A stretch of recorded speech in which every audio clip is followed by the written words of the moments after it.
بسم اللہ الرحمن الرحیم الحمد للہ رب العالمین والصلاة والسلام علی اشرف الانبیاء والمرسلین نبینا محمد وعلی آلہ وصحبہ اما بعد اعوذ باللہ من الشیطان الرجیم بسم اللہ الرحمن الرحیم الہاکم التکاثر حتی زرتم المقابر كلا سوف تعلمون ثم كلا سوف تعلمون كلا لو تعلمون علم اليقين لترون الجحيم ثم لترونها عين اليقين ثم لتسألن يومئذ عن النعيم۔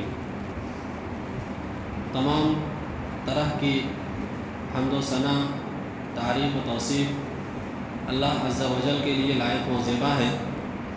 بے شمار درود و سلام ہو تمام انبیاء کرام پر، بالخصوص نبی آخر الزماں جناب محمد رسول اللہ صلی اللہ علیہ وسلم پر۔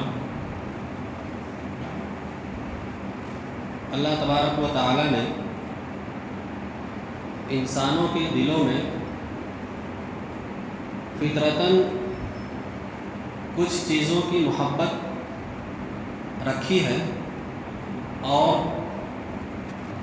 ان چیزوں کی محبت کے ذریعے سے اللہ تعالیٰ اپنے بندوں کی آزمائش کرتا ہے، اور اللہ تعالیٰ نے اس آزمائش کے تناظر میں اپنے مومن بندوں کو اس بات کی نصیحت کے سامان بھی اللہ نے متعین فرمائے یا ان کی طرف رہنمائی فرمائی کہ ایک مسلمان مومن اس طرح کی آزمائشوں میں کس طریقے سے اپنے آپ کو کامیاب لوگوں کے زمرے میں شامل کر سکتا ہے۔ اللہ تعالیٰ نے قرآن مجید کے اندر اس فطری کمزوری کا جو انسان کے اندر فطرتاً رکھی گئی ہے، قرآن مجید کی ایک عظیم الشان صورت جسے سورہ التکاثر کہا جاتا ہے، اس میں اللہ تعالیٰ نے اس آزمائش کے نقصان کو بیان کیا ہے، اور اس آزمائش سے نکل کر کامیابی کی راہ کو اللہ نے بیان کیا ہے۔ ہم اس صورت کریمہ کی مختصراً تفسیر آج کے درس میں دیکھیں گے۔ اس سے پہلے کہ سورہ کریمہ کا ہم آغاز کریں، ایک بات وضاحت کے طور پر ذکر کیے دیتا ہوں کہ جب ہم قرآن مجید کی چھوٹی چھوٹی صورتوں کا مطالعہ کرتے ہیں یا اس سے متعلق ہم سوشل میڈیا پر کچھ ویڈیوز دیکھتے ہیں، تو ہمیں یہ بات دیکھنے کو ملتی ہے کہ بعض ایسے مسلمان جو نیکی اور خیرخواہی دوسروں کی بھی چاہتے ہیں، وہ اچھائی کو پھیلانے اور نیکی کو پھیلانے کے جذبے سے اس طرح کی چیزوں کو دوسروں تک پہنچاتے ہیں جن کے بارے میں یا تو ان کا علم نہیں ہوتا کہ یہ چیز جسے ہم دوسروں تک پہنچا رہے ہیں یہ صحیح ہے یا غلط ہے، مگر اس صحیح غلط کے علم کو جانے بغیر یہ جو لوگ ہوتے ہیں یہ اپنی باتوں کو، اپنی چیزوں کو دوسروں تک پہنچاتے ہیں۔ جیسا کہ اس سے پہلے میں نے آپ حضرات کے سامنے سورہ الکوثر کی تفسیر بیان کی تھی۔ جب میں نے یوٹیوب پر اس کو دیکھا تو مجھے یہ چیز دیکھنے کو ملی کہ سورہ الکوثر کا وظیفہ، سورہ الکوثر کے پڑھنے کے فلاں طریقے، اور اتنی مرتبہ اسے پڑھو گے تو اس کا یہ فائدہ تم کو ملے گا، اس طرح کی چیزیں ہمیں دیکھنے کو ملتی ہے۔ اور اس کو بیان کرنے والے کچھ ایسے لوگ بھی ہیں جو علم والے ہیں، کچھ ایسے لوگ بھی ہیں جو علم نہیں رکھتے۔ تو ہماری یہ ذمہ داری بنتی ہے کہ قرآن مجید کی کسی سورت کی فضیلت کے متعلق ہم صرف اسی بات کو سنیں، اسی بات پر عمل کریں جس کا ثبوت نبی کریم صلی اللہ علیہ وسلم کی کسی حدیث سے ملتا ہے۔ تو اگر سورہ الکوثر ہو، سورہ تکاثر ہو یا کوئی بھی سورت ہو، اگر اس کی فضیلت میں اللہ کے نبی صلی اللہ علیہ وسلم سے کوئی صحیح حدیث نہیں ملتی تو ہم اس پر عمل نہیں کریں گے۔ سورۃ تکاثر کے سلسلے میں اگر ہم مطالعہ کریں تو یہ بات معلوم ہوتی ہے کہ سورۃ التکاثر کی کوئی خاص فضیلت رسول اکرم صلی اللہ علیہ وسلم کی کسی حدیث میں، کسی صحیح حدیث میں وارد نہیں ہے۔ تفسیر خازن کے اندر ایک روایت نقل کی گئی ہے کہ کہتے ہیں کہ اللہ کے نبی نے فرمایا کہ یہ جو سورۃ تکاثر ہے اس کی تلاوت کرنا 1000 سورت یا 1000 آیت کے تلاوت کرنے کے برابر ہے۔ تو جان لینا چاہیے کہ یہ روایت بھی باعتبار سند کے نبی کریم صلی اللہ علیہ وسلم سے ثابت نہیں ہے۔ تو اس سورۃ کریمہ کی کوئی خصوصی فضیلت ہمیں اللہ کے نبی کی حدیث میں نہیں ملتی۔ البتہ اس کی عمومی طور پہ جیسے پورا قرآن ہے، یہ بھی قرآن کا حصہ ہے سورۃ کریمہ، تو قرآن مجید ہونے کی وجہ سے اس کی فضیلت کافی ہے۔ اب آئیے ہم آغاز کرتے ہیں۔ اللہ تبارک و تعالیٰ نے اس سورۃ کریمہ کے آغاز میں فرمایا الہاکم التکاثر۔ یہ سورۃ کریمہ مکی ہے، نبی کریم صلی اللہ علیہ وسلم کی مکی زندگی میں نازل ہوئی، اور جن لوگوں نے اس بات پر تحقیق کی ہے کہ کون سی سورت کون سے نمبر پر نازل ہوئی، تو ان لوگوں کا یہ کہنا ہے کہ قرآن مجید کی یہ سورہ کریمہ نزول کے اعتبار سے اس کا نمبر 16واں ہے، یعنی 16 نمبر پر یہ سورۃ کریمہ نازل ہوئی ہے۔ ایسے ہی اس سورۃ کریمہ کو مکہ میں اس وقت نازل کیا گیا جب اللہ کے نبی صلی اللہ علیہ وسلم اپنے لوگوں کو، اپنے وطن کے لوگوں کو دین کی دعوت دے رہے تھے، تو سرداران قریش کے سرداروں کی ایک جماعت، وہ لوگ جو مالی اعتبار سے، سماجی اعتبار سے مضبوط اور مستحکم تھے، ان لوگوں نے رسول اکرم صلی اللہ علیہ وسلم کی تعلیمات کو ماننے سے انکار کیا اور اس کی طرف راغب نہیں ہوئے۔ تو اللہ تعالیٰ نے اس سورۃ کریمہ کا اس تناظر میں نزول فرمایا جس میں اس بات کی طرف دعوت دی گئی ہے کہ تمہارا مال، تمہاری آل اولاد، تمہارے کنبے قبیلوں کی کثرت اور دنیا کی تمام چیزوں نے تم کو حقیقی مقصد سے غافل کر دیا۔ تو اس مقصد کی طرف رغبت دلانے کے لیے یا توجہ مبذول کرانے کے لیے اللہ تعالیٰ نے اس سورۃ کریمہ کا نزول فرمایا۔ اب آغاز ہوتا ہے الہاکم سے، لفظ الہا سے، الہا یلہی الہن، یہ اس کا مطلب کیا ہوتا ہے؟ غافل کر دینا، مشغول کر دینا۔ اور آگے کہا گیا کہ التکاثر، کثرت کی جستجو اور کثرت کی طلب نے تم کو غافل کر دیا ہے۔ کس چیز سے غافل کر دیا ہے؟ یا اس چیز کی تعین نہیں کی گئی ہے کہ کس چیز کی جستجو نے تم کو غافل کر دیا۔ اس کو کہتے ہیں اس طرح کے متکاثر بہ کو محذوف رکھا گیا ہے۔ اہل علم جانتے ہیں متکاثر بہ کو محذوف رکھا گیا، یعنی کس چیز سے غافل کر دیا ہے؟ اللہ نے اس کی تعین نہیں فرمائی بلکہ اس کو عام رکھا۔ اس کو عام کیوں رکھا؟ اس لیے عام رکھا کہ یہ ہر چیز کو شامل ہو جائے۔ ہر وہ چیز جو نفس انسانی کو مرغوب ہے، اب وہ دوسروں سے مقابلہ کرنا چاہتا ہے، اس میں آگے بڑھنا چاہتا ہے، دوسروں پر فخر کرنا چاہتا ہے، تو جن چیزوں کے میں مقابلہ آرائی ہوتی ہے، جن چیزوں میں فخر ہوتا ہے، یہ ان تمام چیزوں کو شامل ہو جائے، اس لیے متکاثر بہ کو محذوف رکھا گیا، اس کی تعین نہیں کی گئی۔ اب الہاکم، تم کو غافل کر دیا ہے، التکاثر، کثرت کی طلب اور جستجو میں۔ اب اس میں 3 چیزیں شامل ہوتی ہیں کثرت کی طلب میں۔ نمبر 1 تو یہ کہ آدمی کسی چیز کو زیادہ حاصل کرنے کی کوشش کرتا ہے، ایک۔ دوسرے، جب وہ زیادہ حاصل ہو جاتی ہے تب وہ یہ دیکھتا ہے کہ اس سے زیادہ کسی اور کے پاس بھی ہے، تو وہ اس سے مقابلہ آرائی کرنے کی جستجو میں پڑ جاتا ہے اور سوچتا ہے کہ اب اس سے بھی زیادہ حاصل ہو، یہاں تک کہ میں اس پہ سبقت لے جاؤں۔ یہ دوسری۔ اور تکاثر میں تیسری چیز ہے کہ آدمی کسی چیز کو حاصل کرتا ہے تاکہ وہ دوسروں پر اپنے آپ کو بڑا بنا سکے، اپنے آپ پر فخر کرنے کے لیے مالی اعتبار سے، جاہ و منصب کے اعتبار سے، شہرت کے اعتبار سے، علم کے اعتبار سے، چاہے جو ہو، ان چیزوں میں یہ فخر کرنے لگتا ہے۔ تو یہ 3 چیزیں تکاثر میں شامل ہے۔ اچھا، یہ جو تکاثر ہے یہ عربی کے باب تفاعل سے ہے۔ باب تفاعل کے اندر تشارک کا معنی پایا جاتا ہے۔ تشارک کسے کہتے ہیں کہ ایک کام زید کر رہا ہے، دوسرا کام بکر بھی کر رہا ہے، وہی کام عمر بھی کر رہا ہے، اور وہی پوری بستی کے لوگ کر رہے ہیں، وہی پوری امت کے لوگ کر رہے ہیں، یہ تشارک ہے۔ تو اللہ کہہ رہا ہے کہ الہاکم التکاثر، تم کو کثرت کی جستجو نے غافل کر دیا ہے۔ اب ہر ایک آدمی چاہتا ہے کہ اس کو زیادہ مال مل جائے، یہ مال کو بھی شامل ہے۔ ہر ایک آدمی یہ چاہتا ہے کہ مجھے عہدہ مل جائے، ہر ایک آدمی یہ چاہتا ہے کہ میری اولاد زیادہ ہو، کثرت اولاد ہو جائے۔ ہر ایک آدمی یہ چاہتا ہے کہ میرے خاندان اور میری فیملی کے لوگوں میں فیملی ممبر کی تعداد زیادہ ہو، وہ اپنے کنبے قبیلے کو بڑھانا چاہتا ہے۔ ہر ایک آدمی چاہتا ہے کہ اس کے پاس اتنا علم ہو جائے جتنا علم کسی کے پاس نہ ہو۔ تو جو چیز جس میں بندہ کثرت چاہتا ہے، مقابلہ آرائی چاہتا ہے، اس کے ذریعے سے وہ فخر کرنا چاہتا ہے، وہ تمام چیزیں یہ تکاثر کے اندر شامل ہے۔ اسی لیے تکاثر میں متکاثر بہ کو محذوف رکھا گیا، اس کی تعین نہیں کی۔ تو کیا سمجھ میں آیا؟ الہاکم، تم کو لہو میں مبتلا کر دیا ہے، مشغول کر دیا ہے، غافل کر دیا ہے۔ کس چیز نے؟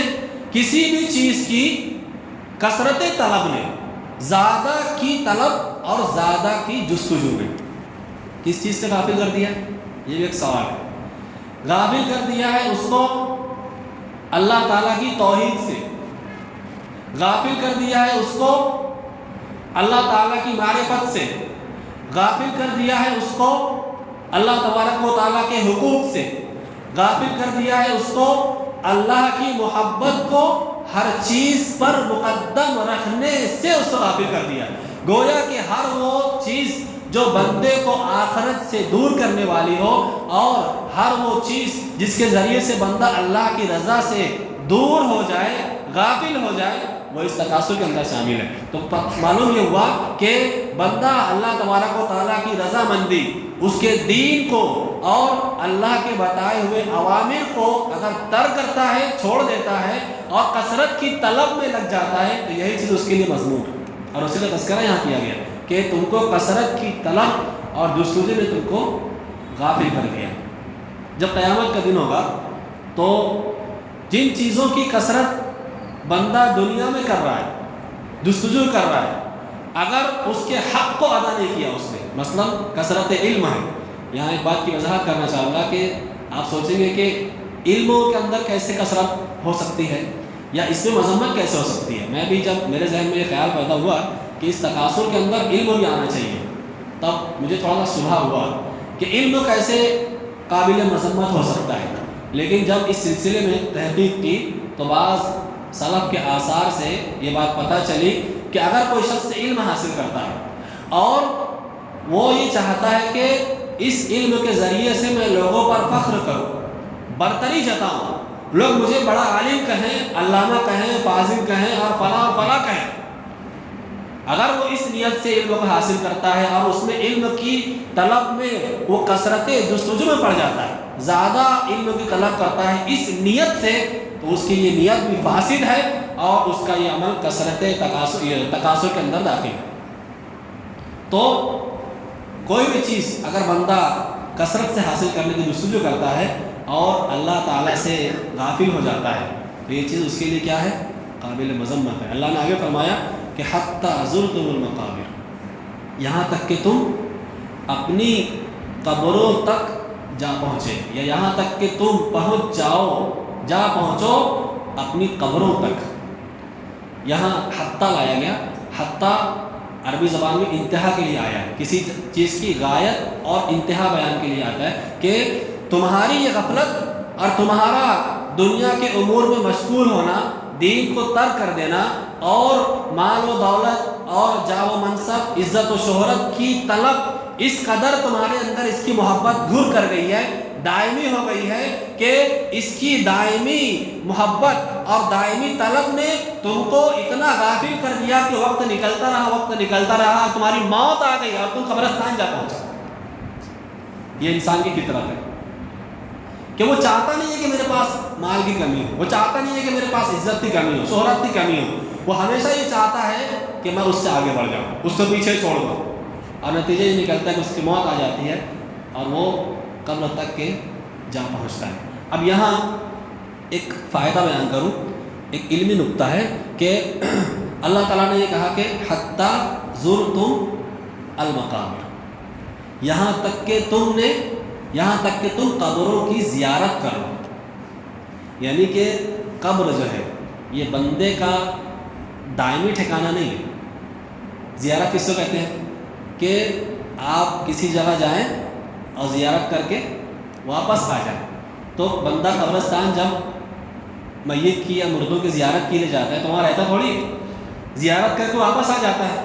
تو یہاں وہی کہا گیا کہ زرتم المقابر، یہاں تک کہ تم قبروں تک جا پہنچے، یعنی کہ قبر بندے کا دائمی ٹھکانہ نہیں ہے، آخری ٹھکانہ ہے، اور نفوذ کرنا ہے آخرت کی طرف، کہ یہاں سے بندہ ایک مدت، عارضی مدت عذاب برزخی حیات کی گزار کر کے اللہ کے یہاں پہنچے گا۔ اس سے برزخی حیات کا اثبات ہوتا ہے اور آخرت کے دن کا اثبات ہوتا ہے کہ یہاں سے گزر کے آخرت کی طرف جانا۔ اور ایک شرعی مسئلہ بتاتا چلوں کہ یہ کہا گیا کہ مال کی کثرت اور دوسروں نے تم کو غافل کر دیا یہاں تک کہ تم قبروں تک جا پہنچے۔ مطلب یہ ہے کہ جو انسان مرے گا، کسی بھی مذہب کا ماننے والا، اس کو ہمیشہ قبر کے حوالے کیا جائے گا۔ ایک مسئلہ یہ معلوم ہے، کیوں؟ اس لیے کہ اللہ نے فرمایا کہ ثم اماتہ فاقبرہ، اللہ نے اس کو موت دی پھر اسے قبر کے حوالے کر دیا، پھر کہا کہ منہا خلقناکم وفیہا نعیدکم ومنہا نخرجکم تارۃ اخری، ہم نے تم کو مٹی سے پیدا کیا اور مٹی میں ہی ملا رہے ہیں اور دوبارہ مٹی سے ہی اٹھائیں گے۔ تو معلوم یہ ہوا کہ کسی بھی میت کو جلانا یا مومیا کے رکھنا یا کوئی اور طریقہ اختیار کرنا یہ ناجائز ہے۔ میت کے دفنانے کا یا اس کو کہنا چاہیے کہ اس کو اس کے مقام تک پہنچانے کا جو شرعی طریقہ ہے وہ یہ ہے کہ اسے دفن کیا جائے گا، نہ اسے جلایا جائے گا، نہ اسے مومیا کے رکھا جائے گا، نہ اس کے لیے کوئی اور طریقہ اختیار کیا جائے گا، صرف اور صرف اس کو دفنایا جائے گا۔ ایک چوتھی بہت اہم بات بیان کرنے جا رہا ہوں، کیا ہے کہ اس آیت کریمہ میں اللہ تبارک و تعالیٰ نے عذاب قبر کا اثبات کیا۔ مسلمانوں میں اس میں کئی گروہ ہیں عذاب قبر سے متعلق۔ ایک گروہ ایسا ہے جو یہ کہتا ہے کہ عذاب قبر ہوتا ہی نہیں۔ اس کی دلیل کیا ہے؟ ان کی دلیل یہ ہے کہ ہم جب میت کو دفنانے کے بعد کبھی قبر کو کھود کے اکھاڑتے ہیں تو وہ تو ویسے ہی ہے، اسے دکھ تو نہیں رہا ہے، عذاب ہوتا ہوا ہمیں نظر تو نہیں آتا، تو عقل کی بنیاد پر وہ نہیں مانتے۔ ایک گروہ گمراہی والا یہ ہے۔ دوسرا گروہ یہ ہے جو یہ کہتا ہے کہ عذاب قبر روح کو ہوتا ہے، جسم کو نہیں ہوتا۔ یہ دونوں موقف باطل اور غلط ہیں۔ قرآن کی آیت بتاتی ہے کہ عذاب قبر جسم کو بھی ہوتا ہے، عذاب قبر روح کو بھی ہوتا ہے، اور یہ آیت کریمہ عذاب قبر پر دلالت کرتی ہے، جیسا کہ اللہ نے فرمایا کہ یہاں تک کہ تم قبروں میں جا پہنچے اور کلا سوف تعلمون، ہرگز نہیں، عنقریب تم کو معلوم ہو جائے گا۔ کیا معلوم ہوگا؟ وہ قبر کا عذاب معلوم ہو جائے گا۔ جی، قبر کا عذاب تم کو معلوم ہو جائے گا، قبر میں تمہارے ساتھ کیا حالات ہونے والے ہیں تم کو اس کا علم ہو جائے گا۔ لہٰذا ان دونوں آیتوں سے پتہ چلا کہ عذاب قبر برحق ہے، جیسا کہ حضرت عائشہ کی روایت میں ہے کہ نعم عذاب القبر حق، عذاب قبر کا ہونا ہے بالکل برحق بات ہے۔ کوئی آدمی اگر عذاب قبر کا انکار کرتا ہے تو قرآن کا انکار کرتا ہے۔ اب تم کو کثرت کی جستجو نے غافل کر دیا یہاں تک کہ تم قبرستان جا پہنچے۔ یہاں پر آپ دیکھیے کہ اللہ تعالیٰ نے عبرت و نصیحت کے طور پر ایک بات جو ہمیں درس کے طور پہ مل رہی ہے وہ یہ ہے کہ ہر بندہ قبر تک جا پہنچا۔ کبھی جائیے قبرستان اور جا کر دیکھیے کتنے لوگ تھے، ان کے پاس کتنی دولتیں تھیں، کتنے لوگ تھے، ان کے پاس کتنا علم تھا، دنیا میں ان کی کتنی شہرت تھی، کتنا ان کا نام تھا، یہ سب چیزیں تھیں، سب دنیا میں چھوڑ کے آگے قبر میں پڑے ہوئے۔ کتنی بڑی نصیحت کی بات اللہ نے بیان کی ہے۔ اس سے یہ معلوم ہوا کہ جو آدمی مال و دولت کی کثرت پہ پڑا ہوا ہے اور دین سے غافل ہے، مسجد سے دور ہے، نمازیں نہیں پڑھتا، روزے نہیں رکھتا، فرائض کا اہتمام نہیں کرتا، گناہوں میں مبتلا ہے، سودی لین دین کر رہا ہے، حرام کھا رہا ہے، اس کو چاہیے کہ یہاں غور کرے اور جا کے قبرستان کی زیارت کرے اور وہ یہ دیکھے کہ جو لوگ دنیا میں یہ سب کرتے تو ان کا انجام کیا ہوا، وہاں جا کے عبرت و نصیحت حاصل کرے۔ عبرت و نصیحت کے لیے قبروں کی زیارت کرنا چاہیے۔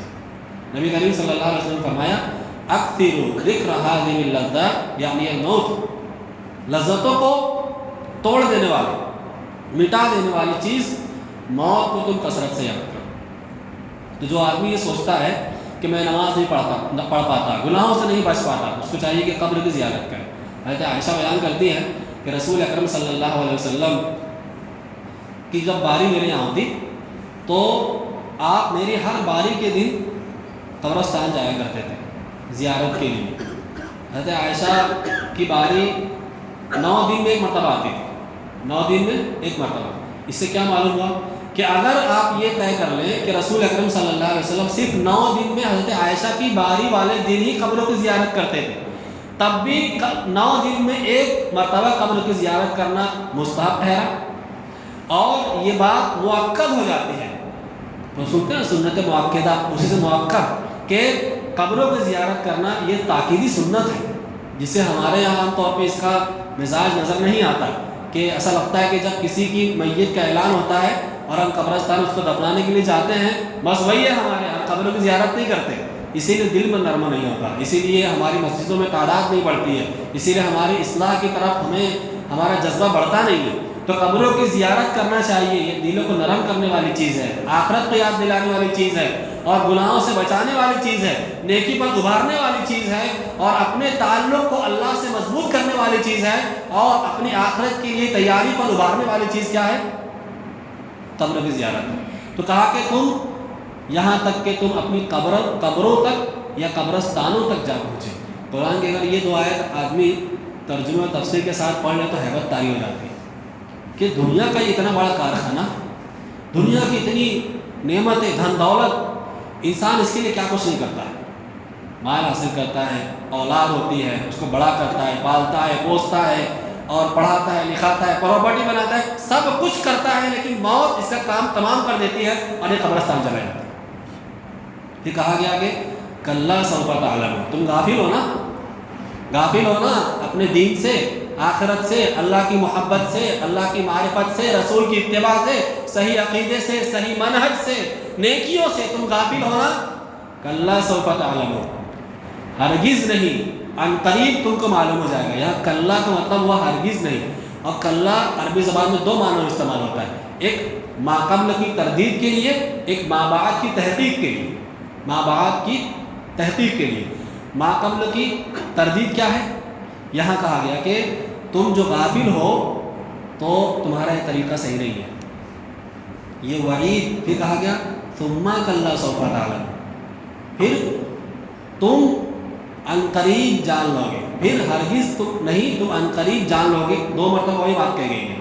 یہ کہا جاتا ہے کہ وعید کے بعد وعید ہے، جیسے استاد اپنے شاگردوں سے کہتا ہے دیکھو یہ کام نہیں کرنا، یہ ہرگز تمہارے لیے کرنا مناسب نہیں ہے، ایک مرتبہ کہتا ہے، پھر کہتا ہے کہ میں تم کو پھر کہتا ہوں کہ یہ کام نہیں کرنا، یہ کام تمہارے لیے مناسب نہیں ہے۔ یہ انداز اختیار کیا ہے قرآن مجید کے اندر کہ کلا سوف تعلمون ثم کلا سوف تعلمون، ہرگز نہیں عنقریب تم جان لو گے، پھر ہرگز نہیں عنقریب تم جان لو گے۔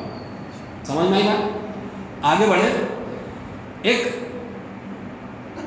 ضحاک رحمہ اللہ کہتے ہیں کہ جو کلا سوف تعلمون پہلی مرتبہ کہا گیا ہے، یہ کافروں سے کہا گیا، اور دوسری مرتبہ کہا گیا یہ اہل ایمان سے کہا گیا۔ اور حضرت ابن عباس کہتے ہیں کہ کلا سوف تعلمون کہ ہرگز نہیں عنقریب تم جان لو گے، اس کا مطلب یہ ہے کہ جب تمہاری موت آئے گی تو تم کو پتہ چل جائے گا اس کی حقیقت کیا ہے، یعنی اس حقیقت کو تم جان لو گے۔ اور دوسرا مطلب یہ ہے کہ ثم کلا سوف تعلمون، پھر ہرگز نہیں عنقریب تم جان لو گے، تو جب تم قبر میں رکھے جاؤ گے اور عذاب قبر دیکھو گے اور آخرت کے دن اٹھائے جاؤ گے اور وہاں محشر کے اندر جو حوالناکیاں دیکھو گے، تب تم کو پتہ چل جائے گا اس کی حقیقت کیا ہے۔ ایک مفسر نے بہت اچھی بات لکھی ہے، کہتے ہیں کہ جب بندہ قبر میں جانے کے بعد یا اپنی موت کے وقت ان خطرناک مناظر کو دیکھے گا تب انسان کو پتہ چل جائے گا کہ حقیقت کیا ہے۔ لیکن اگر اس کو علم یقین ہوتا، جیسا کہ آگے کہا جا رہا ہے کہ کلا لو تعلمون علم الیقین، ہرگز نہیں، کاش کہ تم کو یقینی طور پر علم ہو جاتا۔ تو کہتے ہیں کہ اگر تم کو ایسا علم ہوتا جو تمہارے دل کی گہرائیوں تک پہنچا ہوتا تو تم اس علم یقینی کے ہونے کی وجہ سے کہ موت برحق ہے، عذاب قبر برحق ہے، قیامت کے دن کی حاضری برحق ہے، اگر یہ چیزیں تمہارے دل کے اندر اتری ہوتی، دل کی گہرائیوں تک پہنچی ہوتی، تو تم دین سے اور اللہ تعالیٰ کی رضا کے راستے سے کبھی غافل نہ ہوتے۔ لیکن اب جب عذاب کو دیکھ لیا، اب یہ جاننے کے بعد کہ اب تو پتہ چل گیا کیا فائدہ ہونے والا ہے، جو کر لیا اب بھگتو اس کی سزا۔ تو کہا کہ کلا سوف تعلمون ثم کلا سوف تعلمون، کلا ہرگز نہیں، لو تعلمون علم الیقین، یہاں پہ جو لو لایا گیا یہ اگر اور کاش کے لیے استعمال ہوتا ہے کہ کاش کہ تم کو علم یقینی ہو جاتا۔ علم یقینی سمجھ لیں، علامہ ابن تیمیہ رحمہ اللہ نے علم کے 4 درجات بیان کیے۔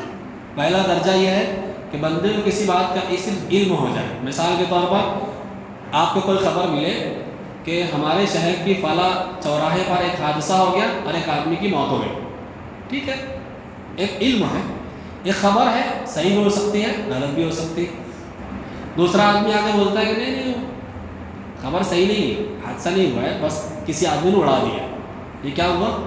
یہ علم ہوا جو صحیح بھی تھا اور اس میں شک بھی پیدا کر دیا گیا۔ اب دوسرا درجہ ہے علم یقین کا، کہ آدمی کو یقینی طور پر کسی چیز کا علم ہو جائے۔ مثلا ایک خبر کو کئی لوگ بیان کریں اور یہ کہیں کہ دیکھیے میں وہاں پر موجود تھا اور یہ خبر صحیح ہے، تو یہ کیا ہوا؟ یہ یقینی علم ہو گیا۔ اور دوسری یہ کہ تیسرے حق الیقین، عین الیقین، کہ آدمی کسی چیز کو اپنی آنکھوں سے دیکھے تو اسے یقین ہو جائے۔ اور ایک ہے حق الیقین، کہ آدمی جب اس سے اس کا سابقہ پڑھے تو اسے بالکل دل کی گہرائی سے یقین ہو جاتا ہے۔ اسے حق الیقین کہتے ہیں۔ اس کی ایک مثال سمجھیں، جنت ہے، جنت کے بارے میں ہمارا کیسا علم ہے کہ اللہ تعالیٰ جنت کو بنائے ہوئے ہے اور نیک لوگوں کا یہ ٹھکانہ ہے۔ کوئی آدمی آ کے کہے کہ جنت کا کوئی وجود نہیں، ہم مانیں گے؟ نہیں، ہمارا جنت پر علم، جہنم پر علم، قرآن کے بارے میں علم، اللہ کی ذات کے بارے میں جو علم ہے یہ علم یقینی ہے، اس میں کسی طرح کی کوئی گنجائش شک و شبہ کی نہیں موجود ہے۔ اب جنت کے بارے میں ہمارا علم ہے کہ وہ حق ہے۔ اب جب بندہ قیامت کے دن حاضر ہوگا اور اللہ کے فضل و کرم سے جنت جب سامنے دیکھے گا تو اس کو عین الیقین ہو جائے گا کہ جس بات کو علم یقین کے طور پہ ہم جانتے تھے آج سامنے دیکھ لیا تو عین الیقین ہو گیا۔ اور جب اللہ کے فضل سے جنت میں داخل ہو جائے گا تو یہ حق الیقین ہو گیا۔ تو اللہ تعالیٰ کہہ رہا ہے کہ کلا سوف تعلمون ثم کلا سوف تعلمون کلا لو تعلمون علم الیقین، ہرگز نہیں، کاش کہ تم کو علم یقینی ہو جاتا۔ اور کلا لو تعلمون علم الیقین لترون الجحیم، اللہ تعالیٰ کہہ رہا ہے کہ تم ضرور بھی ضرور جہنم کو دیکھو گے۔ یہ جہنم کا دیکھنا کیسا ہے؟ آدمی بنا کسی پردے کی آڑ کے جہنم کو دیکھے گا۔ کہاں کہاں دیکھے گا؟ قبر میں دیکھے گا اور آخرت کے دن دیکھے گا۔ قبر والی روایت اللہ کے نبی صلی اللہ علیہ وسلم سے منقول ہے، ارشاد فرماتے ہیں کہ جب بندے کو قبر میں رکھا جاتا ہے اور سوال و جواب ہو جاتا ہے اور وہ سوال و جواب میں کامیاب ہو جاتا ہے تو اس کو جنت اور جہنم دونوں دکھائی جاتی ہیں اور اس کو جنت بتائی جاتی ہے پہلے، اور اس سے کہا جاتا ہے کہ جنت ہے اور یہ تیرا ٹھکانہ ہے، اور جہنم بتائی جاتی ہے کہ دیکھو یہ جہنم ہے، اگر تم نیک نہ ہوتے تو تمہارا ٹھکانہ یہ ہوتا، اور پھر اس کو سلا دیا جاتا ہے اور اب قیامت میں اٹھایا جائے گا۔ اگر وہ برا ہوتا ہے تو اس کو جنت بتائی جاتی ہے کہ دیکھ تو برا تھا نا، اگر نیک ہوتا تو تیرا ٹھکانہ جنت ہوتی، اب تو برا ہے نا تو تیرا ٹھکانہ یہ جہنم ہے، دیکھ جہنم بھی دیکھ، اس کو جہنم بھی دکھائی جاتی ہے۔ یہاں تذکرہ کیا گیا کہ لترون الجحیم، تم ضرور بھی ضرور جہنم کو دیکھو گے. یہاں پہ لترون میں جو پہلے لام لگا ہے، عربی زبان میں یہ لام تاکید کے لیے اور قسم کے لیے استعمال ہوتا ہے، یعنی قسم ہے کہ تم ضرور بھی ضرور جہنم کو دیکھو.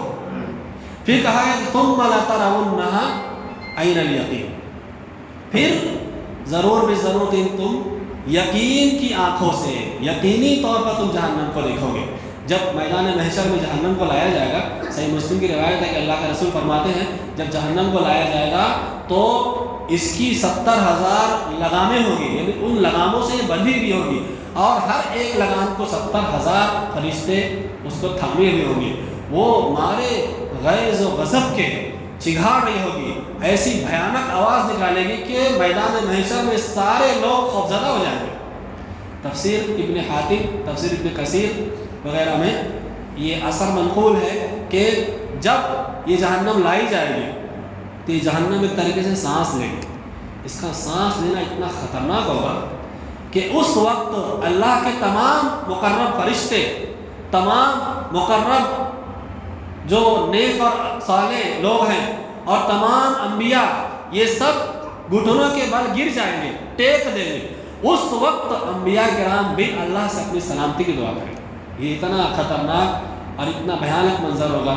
اب اس منظر کو دیکھنے کے بعد وہ آدمی جو دنیا میں غافل ہے، مال بٹور لو، بھائی کا حق نہیں دیا، بہنوں کا حق مار لیا، سودی لین دین کر رہا ہے، کاروبار میں جھوٹ بول رہا ہے اور رشوت کا لین دین کر رہا ہے اور کمائی کرنے کے لیے ناجائز طریقے اختیار کیے ہوئے ہیں، ان لوگوں کو پتہ چل جائے گا کہ اس کی کیا حقیقت ہے. وہ لوگ جو مال کو کثرت سے جمع کرنے کے لیے فرائض سے غافل ہیں، ان کو ہی پتہ چل جائے گا. اس وقت پتہ چل کر کیا فائدہ ہوگا. تو اللہ تعالیٰ نے ان آیتوں میں بات بیان کی ہے کہ مال کی کثرت کی طلب، عہدے کی طلب، عزت کی طلب اور علم کی ناجائز طلب میں آدمی کو حد سے آگے نہیں بڑھنا چاہیے. یعنی اندھا نہیں ہو جانا چاہیے کہ آدمی اس کی طلب میں آخرت سے غافل ہو جائے گا. غافل ہو جائے گا تو معاملہ بڑا خطرناک ہے. پھر کہا گیا کہ ثم لتسألن یومئذ عن النعیم. بہت تفصیل تھی، مختصر کر رہا ہوں کہ جب جہنم کو سامنے دیکھے گا تو اللہ تعالیٰ فرماتا ہے ثم لتسألن یومئذ عن النعیم. اللہ تعالیٰ تم سے اس دن نعمتوں کے بارے میں سوال کرے گا. یہاں پر جو نعیم ہے یہ نعمت، اس کو مطلق رکھا گیا، عام رکھا گیا، کسی نعمت کی تعین نہیں کی گئی ہے. کیا کیا چیزیں نعمت ہے؟ آنکھ نعمت ہے. ذرا پوچھو اس نابینا آدمی سے، اس سے پوچھو نابینا آدمی سے جس کی آنکھیں نہیں ہیں، جس کو دنیا میں وجود مل گیا لیکن اس نے کبھی آنکھوں سے روشنی اور اجالے کو نہیں دیکھا. اس سے پوچھو آنکھ کی کیا اہمیت ہے. جس کے پاس پیر نہیں ہے اس سے پوچھو کہ پیروں کی کیا اہمیت ہے. اور جس کے پاس اہل نہیں ہے، شادی ہو گئی لیکن اولاد نہیں ہوئی تو پوچھو اولاد کی کیا نعمت ہے. جس کے پاس علم نہیں، پوچھو علم کی کیا نعمت ہوتی ہے. تو جتنی بھی نعمتیں اللہ نے دی ہے، یہاں تک کہ چھوٹی سی نعمت ہے خشک ہونا، اور اس سے بھی چھوٹی نعمت ہے ٹھنڈا پانی نصیب ہو جانا. اللہ تعالیٰ تم سے ان تمام نعمتوں کے بارے میں قیامت کے دن سوال کرے. اس سلسلے میں اللہ کے رسول صلی اللہ علیہ وسلم کی حدیث دیکھیں. اللہ کے رسول فرماتے ہیں کہ قیامت کے اللہ کے نبی صلی اللہ علیہ وسلم کے دو صحابی، حضرت ابو بکر صدیق اور حضرت عمر، اپنے گھر سے نکلے. شدید دھوپ کا موقع تھا، گرمی کے موسم میں. اللہ کے نبی باہر نکلے، دیکھا کہ یہ دونوں بھی گھر سے باہر نکلے ہیں. پوچھا گھر سے باہر کیوں آئے ہو؟ کہا کہ اللہ کے رسول کھانے کے لیے گھر میں کچھ نہیں تھا. دنیا کے سب سے نیک لوگ، ان کی حالت کیا آپ دیکھیے. کہا کھانے کے لیے گھر میں کچھ نہیں تھا تو بھوک کی وجہ سے گھر سے باہر نکلے ہیں، کچھ کھانا مل جائے. اللہ کے رسول نے فرمایا کہ میں بھی کھانے ہی تلاش کرنے کی غرض سے گھر سے باہر نکلا، میرے گھر میں بھی کھانے کے لیے کچھ نہیں تھا. چلو چلتے ہیں. گئے ایک انصاری کے باغ میں، ان کے گھر گئے اور گھر کے بازو میں باغ تھا. انصاری کے گھر گئے تو تفصیل ہے روایت میں، وہاں ایک درخت کے سائے میں بیٹھ گئے. اس انصاری صحابی نے کھجور پیش کی، ٹھنڈا پانی پیش کیا. اس کے بعد ایک جانور، بکری یا بکرا ذبح کیا اور اللہ کے نبی کے سامنے پیش کیا. تو اللہ کے نبی نے وہ ٹھنڈا پانی جب پیا تو اپنے صاحبین سے، حضرت ابو بکر اور عمر سے کہا کہ اللہ تعالیٰ تم سے اس نعمت کے بارے میں سوال کرے گا. اس حدیث کو سننے کے بعد ہمیں لگتا ہے کہ دنیا میں ہمیں جتنی بھی مصیبتیں پہنچتی ہیں، غم پہنچتا ہے، ان مصیبتوں اور ان غموں کی حیثیت اللہ کی نعمتوں کے مقابلے میں کچھ بھی نہیں۔ کیا حیثیت ہے؟ اللہ نے صحیح سالم جسم دیا، امن دیا، روزی عطا فرمائی، ماں باپ کی نعمت دی، اہل اولاد کی نعمت دی، دین کی سمجھ دی، مسلمان بنایا، عمل کی توفیق دی، اور اتنا مال دے دیا کہ کھا کما سکتے ہیں، کسی کے آگے ہاتھ پھیلانے کی نوبت نہیں آتی۔ اس سے بڑی اللہ کی کیا نعمت ہو سکتی ہے؟ اور سب سے بڑی نعمت ہدایت، اللہ نے یہ نعمت دی ہے۔ تو سوال ہوگا، اب یہ سوال دو لوگوں سے ہوگا، جو نیک ہیں وہ بھی، جو برے ہیں ان سے بھی۔ نیک لوگوں سے سوال کیوں ہوگا؟ نیک لوگوں سے سوال اس لیے ہوگا تاکہ اللہ تعالیٰ اپنی نعمتوں کا ان سے اقرار کروائے کہ تم کو ہم نے فلاں فلاں نعمت دی تھی، اور اس اقرار کے بعد اللہ تعالیٰ کہے گا کہ تم نے اس کا شکر ادا کیا، لہٰذا اب اس کے بدلے میں اس سے عظیم الشان نعمتیں دینے والا ہوں۔ اور جو لوگ کافر ہیں، فاسق اور فاجر ہیں، ان سے بھی اللہ تعالیٰ اپنی نعمتوں کا حساب لے گا، نعمتوں کے بارے میں پوچھے گا۔ یہ نعمتوں کے بارے میں پوچھنا کیوں ہوگا؟ اس لیے پوچھنا ہوگا تاکہ ان پر حجت قائم ہو جائے اور ان کو جہنم کے عذاب میں جھونک دیا جائے۔ تو یہ جب قیامت کا دن ہوگا تو اللہ تعالیٰ بندوں سے نعمتوں کے بارے میں ضرور سوال کرے گا۔ اس سلسلے میں اللہ کے نبی صلی اللہ علیہ وسلم کی ایک حدیث پڑھتے ہیں، اللہ کے رسول فرماتے ہیں لا تزول قدم ابن آدم من عند ربه حتى يسأل عن خمس عن اموره فيما افناه وعن شبابه فيما ابلاه وماله من اين اكتسب وفيما انفق وماذا علم فيما عمل، کہ قیامت کے دن بندوں کے قدم ان کی جگہوں سے اس وقت تک ہٹ نہیں سکیں گے جب تک کہ ان سے 5 چیزوں کے بارے میں سوال نہ کر لیا جائے۔ ایک عن عمرہ فیما افنا، اپنی عمر کو کہاں فنا کیا، کہاں ضائع کیا۔ وعن شبابہ فیما ابلا، اپنی جوانی کو کہاں صرف کیا۔ تو وقت کی اہمیت کو جانیے، جوانی کی اہمیت کو جانیے۔ بوڑھے ہونے کے بعد میں جب پیروں میں جان نہیں رہ جاتی ہے تو آدمی عبادت کرے تو مزہ نہیں آتا۔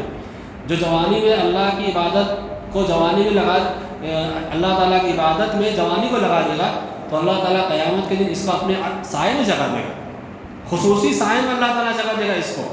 اور فرمایا کہ وان شبابی فیما ابلغ ومالہ من این اکتسب، سوال ہوگا کہ مال کو کہاں سے حاصل کیا۔ حدیث کے اندر آتا ہے، دوسری حدیث کے اندر، کہ قیامت کی نشانیوں میں سے ایک نشانی یہ بیان کی گئی کہ آدمی یہ نہیں دیکھے گا کہ یہ مال کہاں سے آیا، آنے دو بس۔ یہ قیامت کی نشانی ہے کہ حرام راستے سے آئے، حلال راستے سے آئے، فری کا آئے، چاہے جیسے بس آنے تو آنا چاہیے، یہ قیامت کی نشانی ہے۔ تو اللہ تعالیٰ پوچھے گا جو مال تیرے پاس میں تھا وہ کہاں سے آیا تھا، تو نے حاصل کیسے کیا تھا۔ اگر کسی اور کا ہم نے لے لیا، چاہے جس شکل میں ہو، قرض کی شکل میں ہو، حقوق کی شکل میں ہو، وراثت میں ہم نے مال لیا، یتیم کا مال کھا لیا، ہاں مسجد کا کھا لیا، مدرسے کا کھا لیا، چندوں میں سے خرد برد کر لیا، یہ بہت ہمارے یہاں ہوتا ہے۔ اللہ تعالیٰ پوچھے گا تو نے اس مال کو کہاں سے حاصل کیا تھا۔ اور جس نے مال کو حاصل کیا جائز طریقے سے، اس سے سوال ہوا وفیما انفق، خرچ کہاں کیا تھا۔ کتنے لوگ ہیں بیڑی سگریٹ تمباکو خرچ کرتے کہ نہیں کرتے؟ موبائل میں ریچارج کرا رہے ہیں تو نیٹ کا ریچارج کرواتے ہیں فلمیں دیکھنے کے لیے، فلم خانوں میں جاتے ہیں، یہ بھی اس میں شامل ہے۔ تو مال کو حاصل کیا تو خرچ کہاں کیا، خرچ کہاں کیا، اللہ تعالیٰ اس کے بارے میں سوال کرے گا۔ پھر کتنے ایسے لوگ ہیں جو اس سے آگے بڑھ کے عیاشیوں میں پڑے ہوئے ہیں، لڑکیوں کے پیسے لٹا رہے ہیں، ان سے ناجائز تعلقات بنائے ہوئے ہیں۔ کتنے ایسے لوگ ہیں جو جوئے میں، شراب میں، اس طرح کی چیزوں میں ملوث ہیں۔ ان کو ڈرنا چاہیے کہ اللہ تبارک و تعالیٰ قیامت کے دن ان سے ان نعمتوں کے بارے میں سوال کرے گا اور پوچھے گا مال کہاں سے آیا، کہاں خرچ کیا، کن چیزوں میں خرچ کیا، کتنی عیاشیاں کی، کتنا غلط کام کیا۔ ایک چیز کے بارے میں سوال ہوگا۔ اور علم کے بارے میں سوال ہوگا کہ جو علم تیرے پاس میں تھا اس پر عمل کیا کہ نہیں کیا۔ آخری بات بیان کروں کہ قرآن مجید کی صورت کریمہ ایک معجزہ ہے۔ کیسے معجزہ ہے کہ اللہ تعالیٰ نے اس میں دنیا کی حقیقت بیان فرمائی اور موت کے بعد کے جو مراحل ہیں، یعنی تقریباً 4 مراحل کا تذکرہ کیا گیا۔ موت، اس کے بعد قبر کی زندگی، اس کے بعد آخرت کی پیشی،